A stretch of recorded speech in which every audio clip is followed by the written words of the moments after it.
Graças a Deus. Eu quero mais uma vez cumprimentar a todos com a paz do Senhor. Amém? Que bom poder estar aqui, louvando ao Senhor nosso Deus pela sua grande misericórdia. Fiz parte no DEG, não aqui. Os meus 16 anos me converti ao Senhor lá em Jardim Paulista, irmã Marli Gouveia. E ali nós fizemos parte do DEG até os 18 anos e depois o Madalp. E foi ali onde eu aprendi a palavra do Senhor. Não havia ainda o discipulado. Foi no DEG, doutrina, escola dominical. E a irmã Marli nos orientava de uma forma tremenda e maravilhosa. Hoje Jesus já a levou, já está na glória, aguardando aquele grande dia. Mas como é bom poder lembrar, vendo estes adolescentes tão maravilhosos louvarem a Deus, que jogral tremendo, que eu vou usar como a minha introdução para uma rápida palavra que o Senhor coloca no nosso coração nesta noite. Quero louvar a Deus pela vida do meu presidente, pela honra dada de participar de uma forma mais incisiva nesses 40 anos de DEG Adalp aqui, ministrando uma saudação da palavra do Senhor. Eu louvo a Deus por isso, estou muito alegre, em nome de Jesus.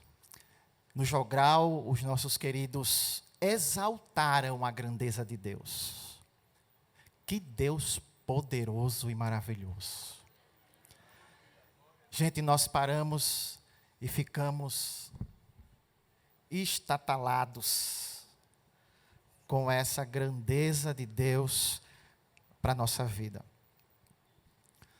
Como Ele é tremendo e como Ele é maravilhoso. Nós, seres humanos, fracos, falhos e mortais, e Ele, o Criador dos céus e da terra e tudo o que há, vemos esta grandeza, como Ele é tremendo e como Ele é maravilhoso. E como na sua grande misericórdia, diz o texto bíblico em João, capítulo 1, versículo 1, que no princípio era o Verbo estava com Deus, e o Verbo era Deus. E mais à frente o texto vai dizer, e o Verbo se fez carne e habitou entre nós. A essência da divindade, toda ela, em Cristo, e como homem que se fez, palmilhou no nosso meio, pregou a palavra, diz o texto em Filipenses que, sendo ele em forma de Deus, subsistindo como Deus, não usou deste privilégio. Mas antes, humilhou-se a si mesmo, fazendo-se semelhante aos homens. E na forma de homem, obediente até a morte e morte de cruz. Uma vez, ministrando a palavra no capítulo 8 do Evangelho de João, os fariseus o interrogavam, o interpelavam, e ele combatia os fariseus com a palavra, até que entraram em Abraão. Abraão, considerado um dos maiores em Israel, pai, patriarca principal de Israel, de onde foi gerado Israel. E aqueles fariseus religiosos diziam, nós também somos filhos de Abraão. Jesus dizia, se vocês fossem filhos de Abraão, vocês ouviriam o que eu estou dizendo, mas vocês não são filhos de Abraão, porque vocês acreditam na mentira e tendes por pai o diabo, que é o pai da mentira. Abraão viu o meu dia, e Abraão se alegrou quando viu o meu dia. Aqueles fariseus atônitos olharam para Jesus e disseram, tu não tens nem 50 anos. Como dizes, louco, que viste Abraão? Jesus olhou para eles e disse, antes que Abraão existisse, eu sou. Pegaram em pedras para atirar em Jesus, porque para eles era a maior heresia que eles tinham escutado toda a vida deles. O Deus, em forma humana, habitou na face da terra. No início, quando no universo, no capítulo 1 de Gênesis, ele começava a falar a palavra de Deus, e o Senhor, formando todas as coisas, haja luz, e houve luz. E começou a formar do nada todas as coisas. E ali estava também a palavra, ali estava Jesus, ali estava toda a essência da divindade. Muito obrigado, Luquinha.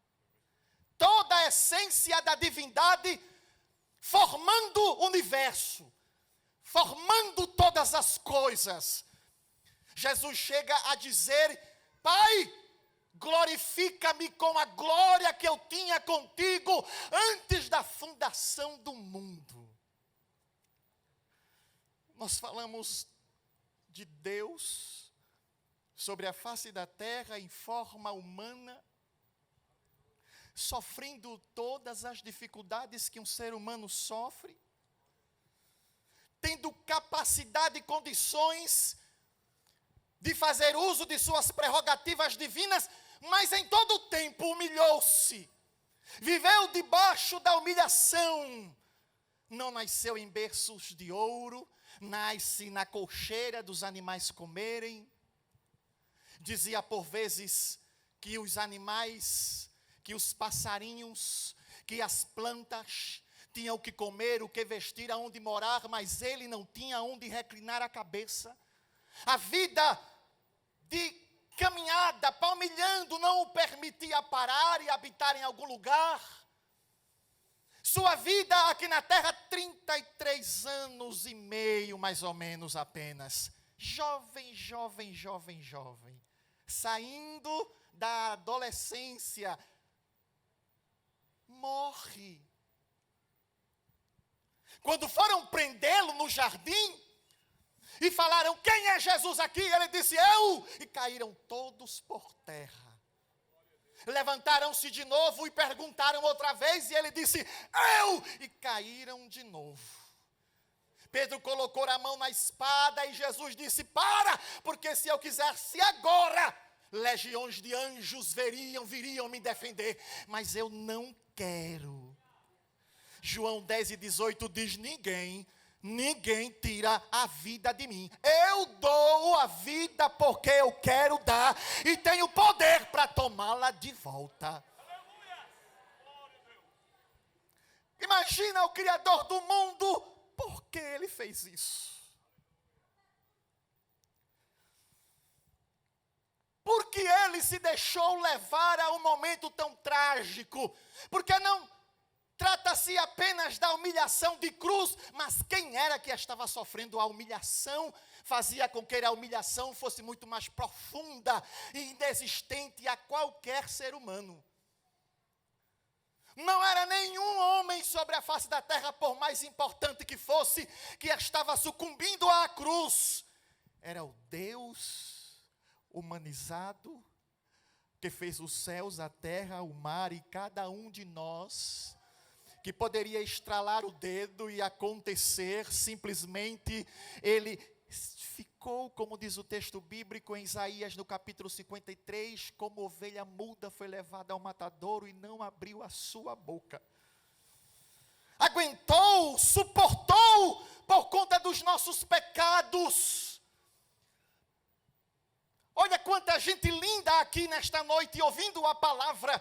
E se nós contarmos todas as igrejas evangélicas hoje, todos os cristãos hoje que estão ouvindo a palavra, pense em mil, milhares, bilhares, trilhares de pessoas que já ouviram, que estão ouvindo, e que nenhuma delas tem um pingo de respingo, de pouquinho, do finalzinho, de algum merecimento, para poder estar aqui cultuando e adorando e dizendo: eu sou salvo.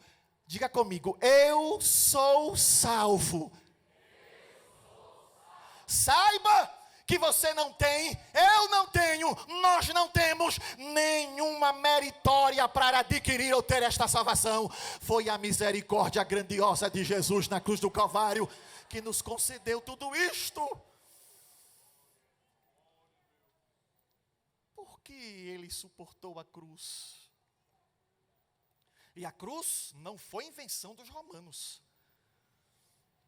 Os assírios, segundo uma pesquisa feita pela BBC da Espanha em 2023, aonde a BBC entrevista pessoas importantes neste meio, arqueólogos, teólogos, doutores, autores de livros, são interrogados pela BBC e eles vão dizer que provavelmente os assírios, entre 900 e 600 anos antes de Cristo, começaram a usar e a fazer com que os seus inimigos fossem mortos e depois pendurados em postes ou em árvores. E eles ficavam agonizando ali até a hora de morrer. Depois Alexandre o Grande conquista e ele traz para a Grécia, para os helênicos, algo parecido com aquilo, e ele já aperfeiçoa, e em uma das batalhas de Alexandre o Grande contra Tiro, hoje parte do Líbano, os historiadores vão dizer que ao conquistar a cidade, Alexandre o Grande crucifica 2.000 habitantes de Tiro. E aí vem os romanos, conquistam a Grécia e trazem essas medidas punitivas e adotam uma cruz como punição. Olha aqui, aquele emblema já vinha de longe. Quase 1000 anos antes de Cristo, a cruz ou alguma coisa parecida já era usada e chegava até os romanos. Flávio Josefo, historiador romano, vai dizer que mais ou menos entre 66 e 70 depois de Cristo, antes de Cristo, o texto vai dizer que é invadido. E ele crucifica tantos judeus, que Josefo vai dizer que nem em Jerusalém havia tantas pessoas para tantas cruzes que foram levantados pelos romanos. Milhares e milhares de pessoas foram mortas. A cruz era um emblema de vergonha, de opróbrio, de desprezo, de medo. Só morriam na cruz pessoas revoltosas, e ali naquela época contra o Império Romano, pessoas que se revoltavam, que derramavam sangue, pessoas que matavam pessoas, que faziam carnificina, que se levantavam contra o Império Romano, todas elas morriam na cruz. E é por isso que as pessoas ficavam atônitas, porque Jesus não tinha feito absolutamente nada. Nada Jesus tinha feito. Cícero, filósofo, historiador e pensador romano, ele considerava a crucificação a pior punição de todas. Os arqueólogos entrevistados pela BBC dizem que 3 eram as piores punições da antiguidade: a fogueira, a decapitação, mas a pior delas era a crucificação. Porque era usado não apenas para punir, mas era usado para mostrar à multidão e às nações ao redor o que poderia acontecer com elas, além de ser tão humilhante. As pessoas eram crucificadas em cruzes, com pregos que poderiam atingir 18 centímetros por 1 centímetro de espessura. Os pés eram colocados uns sobre os outros e aplicados sobre o metatarso. de forma que varava os 2 pés de uma vez só, cravando a cruz. E as mãos de um lado e de outro eram cravadas pelos mesmos pregos. E a pessoa tinha que fazer força com os pés para não morrer asfixiado com o peso do corpo. E quando elas tentavam fazer esta força, sangravam e a hemorragia era tremenda. Se a pessoa não morresse pela hemorragia, morria asfixiado. Acaso, segundo os historiadores, de pessoas que passaram mais de um dia, e as pessoas passavam para lá e para cá, era um espetáculo para dizer para a multidão: não faça não, se não bem você vai. Era uma ignominia, um desprezo, uma vergonha tremenda. Morrer na cruz era a pior morte, mais vergonhosa que qualquer ser humano sobre a face da terra naquela época poderia passar. Eu quero que consigamos vislumbrar Jesus. Imagine que antes de ser pregado na cruz, Jesus ainda leva uma camada de pau. Chicotes com 3 saídas, com pontas de ferro ou de ossos amolados, eram jogadas contra as costas de Jesus, e que cortava ele e dilacerava suas costas, e onde o chicote batia, murros eram dados no seu rosto, hematomas profundos na sua cabeça, no seu olho, no seu nariz. Pedaço de cana batiam com a sua cabeça, e ainda para endossar, o que não era usado, mas usaram ali, uma trança, com espinhos do tamanho do meu dedo indicador, colocando sobre a sua cabeça e ferindo toda a sua cabeça. E ainda, o agente que estava prestes a ser crucificado, tinha que levar a sua própria cruz até o lugar da sua crucificação. E chegando ali, ele era pendurado, apenas com a força dos seus braços, e erguido e sustentado pelos seus pés cravados. Pense em Jesus agora naquela cruz. Pense o seu sangue escorrendo pelos seus pés cravados, pela sua cabeça ferida. Mas ainda mais que isso, fizeram com ele o que não faziam com muita gente: deram uma camada de pau. O sofrimento dele não começou na cruz, o sofrimento dele já começa na caminhada, já começa antes, quando colocam uma púrpura sobre ele, batem na sua cabeça, esmurram o seu rosto e dizem: profetiza Cristo, quem foi que te bateu? Quem poderia amar assim? Com o poder que ele tinha, se você tivesse, o que você faria? Pensa na legião de anjos que ele disse: Pedro, eu poderia orar, mas eu não quero, eu vou passar por isso porque eu quero.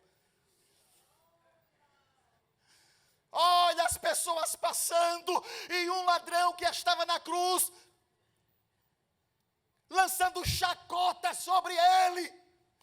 E ele simplesmente calou-se, não dizia absolutamente nada. Quem estava sofrendo ali naquela cruz era a pessoa mais linda, bonita, gloriosa, tremenda, majestosa, magnífica, poderosa, poderosíssima de todo o universo. Era o Senhor Criador dos céus e da terra. Era o Senhor que fez tudo e todas as coisas, a qual detém o poder, a honra, a glória e a exaltação para todo sempre. Tudo é dele, tudo pertence a ele, tudo foi feito por ele, tudo pertence à sua glória. Era ele que estava naquela cruz, levando um murro, levando chacota, com o sangue caindo no chão.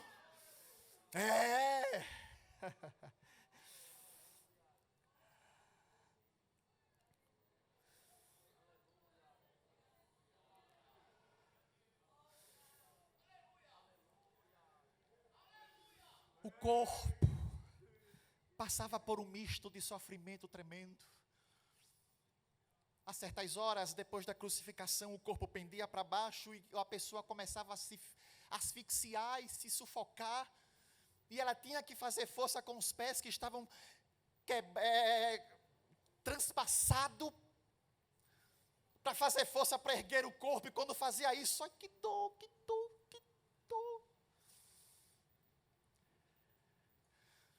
E o jato de sangue caía, ou morria por perca de sangue, ou morria asfixiado. E quando muito demorava, os soldados quebravam as pernas, para que as pessoas morressem logo, e fizeram isso com os 2 ladrões que estavam ao lado de Jesus, mas não fizeram com Jesus, porque Jesus já estava morto.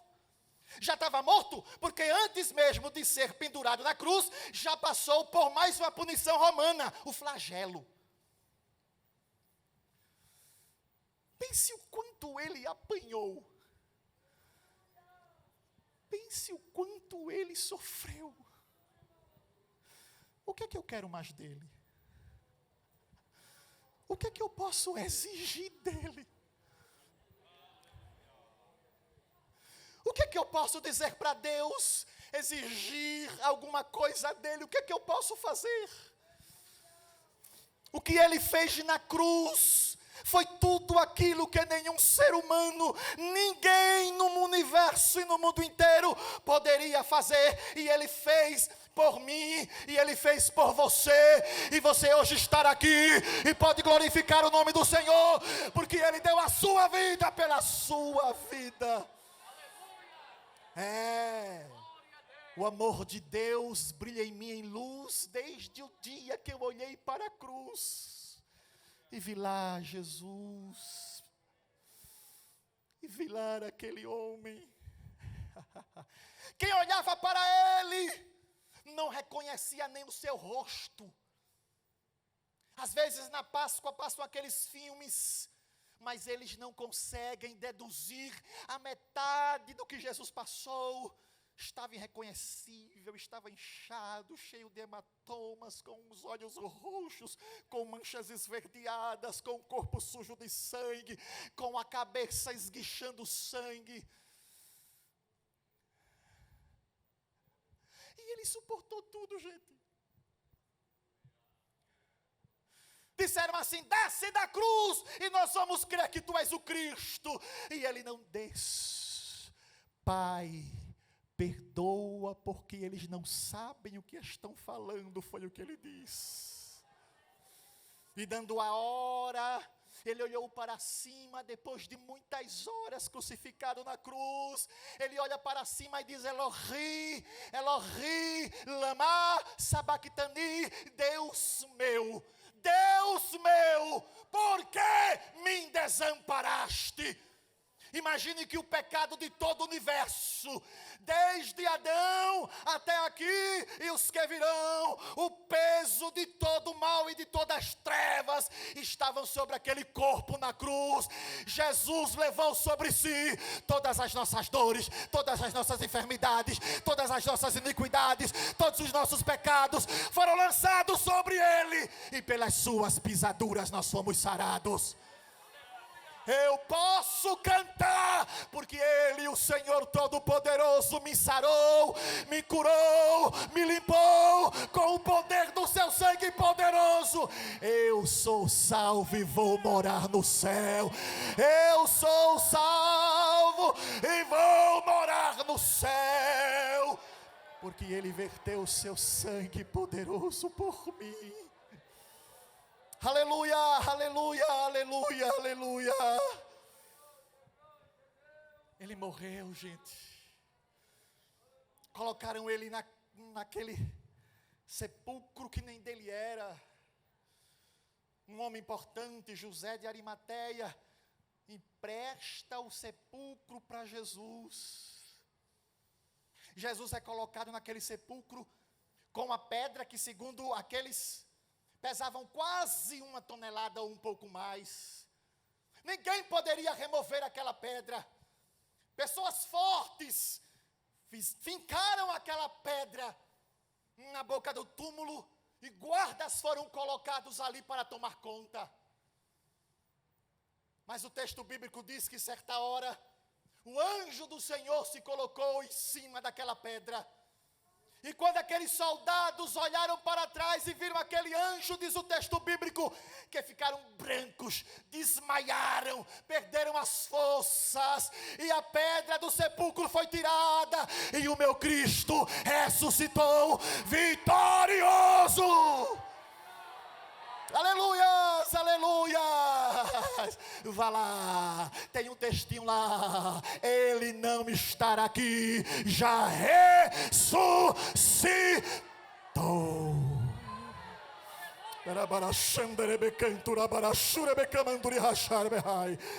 Ah, que Jesus tremendo e poderoso é esse, que me amou até o último dia da sua vida, que não me deixou, sendo quem era, sendo quem Ele era, não me abandonou um pouquinho e não me deixou. João, Atos 4:12 vai dizer, em nenhum outro há salvação, porque debaixo do céu nenhum outro nome há dado entre os homens, pelo qual devamos ser salvos. 1 Timóteo 2:5 vai dizer, há um só Deus, e há um só mediador, entre Deus e os homens, Jesus Cristo, o homem. Nesta noite nós queremos deixar esta meditação para a nossa vida. Se você tentou abandonar, tentou deixar, tentou sair da presença de Deus, fique, se dobre, se curve e diga: Jesus, eu não posso te abandonar. Nada que eu faça, nada que eu tenha, nada que eu possa, nada que eu consigo vai conseguir medir o tamanho, a dimensão, a estatura e a profundidade do que tu fizeste na cruz do Calvário por mim. Não seja crente nas coisas que Ele te dá, nem nas coisas que Ele te promete, nem nas coisas que você pede. Seja crente nele, porque tudo que Ele poderia fazer, que você não poderia, Ele fez pela sua vida. Não negue a Jesus por nada neste mundo, porque Ele nunca te negou, Ele nunca te abandonou, Ele nunca te renunciou, Ele nunca teve vergonha de você. Entenda que a graça de Deus está aqui derramada neste dia.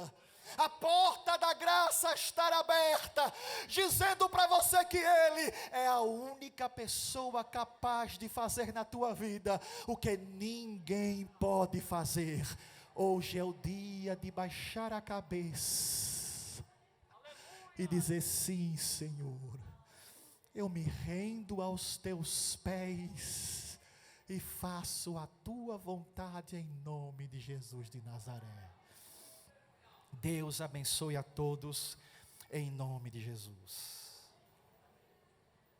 Agora você pode fazer a sua contribuição através do Pix, uma operação rápida, segura e sem custos. Abra o aplicativo do seu banco, clique na opção Pix e em seguida vá na opção Transferência. Depois é só digitar nossa chave Pix, que pode ser o nosso CNPJ, 11 120 490 0001 86.